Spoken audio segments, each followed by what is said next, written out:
আজানের জবাব না দিলে কি হয়, ঘটনাটি শেষ পর্যন্ত শুনে যান, বড় একটি উপকার হবে। মসজিদে হারামে মাগরিবের আজান হচ্ছিল। আমি তখন হারাম শরীফের ছাদে কোনো মতে দৌড়ে গেলাম অজু করতে, যাতে ভিড় থেকে বাঁচতে পারি। আমি অজু করছি, পাশে একজন নুরানি চেহারায় একজন আরবি শায়েখ আজানের জবাব দিচ্ছিলেন। তখন আমার অজুও শেষ, এদিকে আজানও শেষ। আমি চলে আসছিলাম, এমন সময় ওই আরবি শায়েখ আমাকে ডেকে বললেন, ইয়া ওলাদা, তুমি কি আরবি বুঝো? তখন আমি হাসূচক মাথা নাড়ালাম।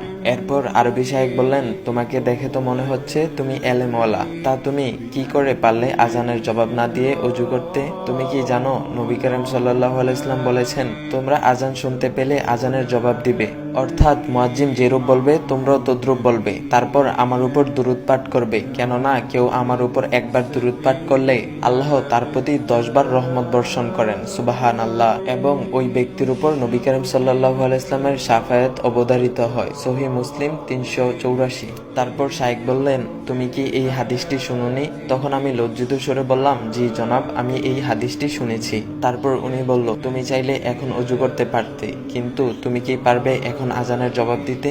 বলো তো, এখন কি পারবে তুমি আজানের জবাব দিতে? তার মানে তুমি নবী করিম সাল্লাল্লাহু আলাইহি ইসলামের শাফায়াত পাওয়ার একটা সম্ভাবনা হারিয়ে ফেলেছো। এই কথাটা শোনার পর কলিজাটা মোচড় দিয়ে উঠেছিল।